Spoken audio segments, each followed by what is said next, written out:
I'd like to tell you a bit about my background and what this book is attempting to achieve.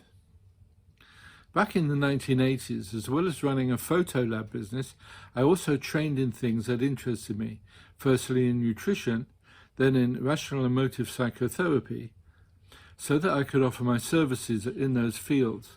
And then I learned mind development skills, and then finally I learned a great deal about the spiritual dimension from transpersonal authors. And so it was body, emotions, mind and spirit. These need to be developed holistically, I think, and I began to perceive a way that could be explained and practiced. As a result, I wrote this book in 1995 as an attempt to synthesize the key points of what I'd learned, and I started the transformmind.com website in 1997 so that I could make these materials freely available worldwide.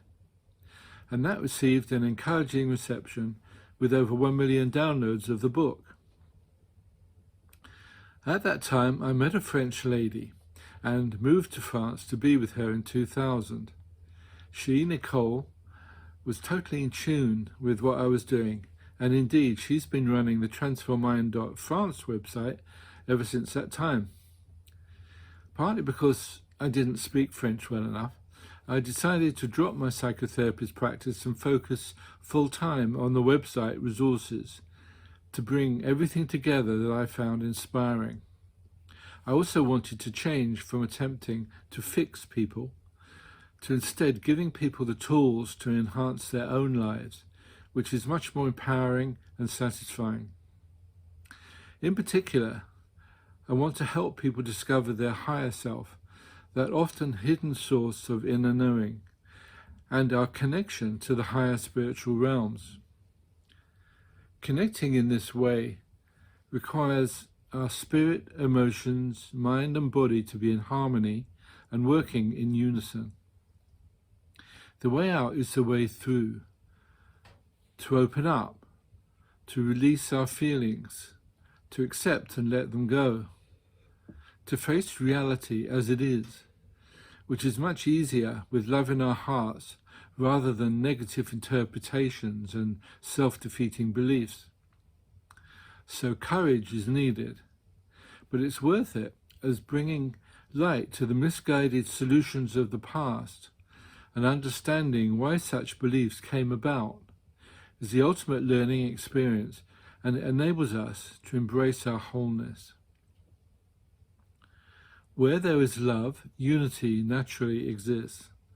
Where there is fear, understanding and compassion disappear. So we need to be in touch with our inner knowing, our source of love, and then all is possible. Here's a quote from Silver Birch that sums up what spirituality is really all about.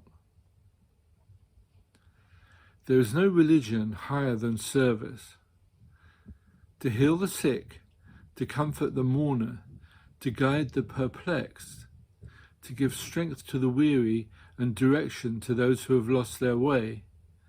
Those are the most important tasks of all. Never forget that the supreme purpose of life is the unfoldment of spirit.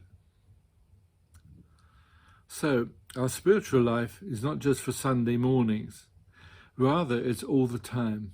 Whatever opportunity we can find to be of service in our practical everyday lives. My book presents lots of insights and tips that will help you on this journey, your spiritual path. I wish you success every step of your way.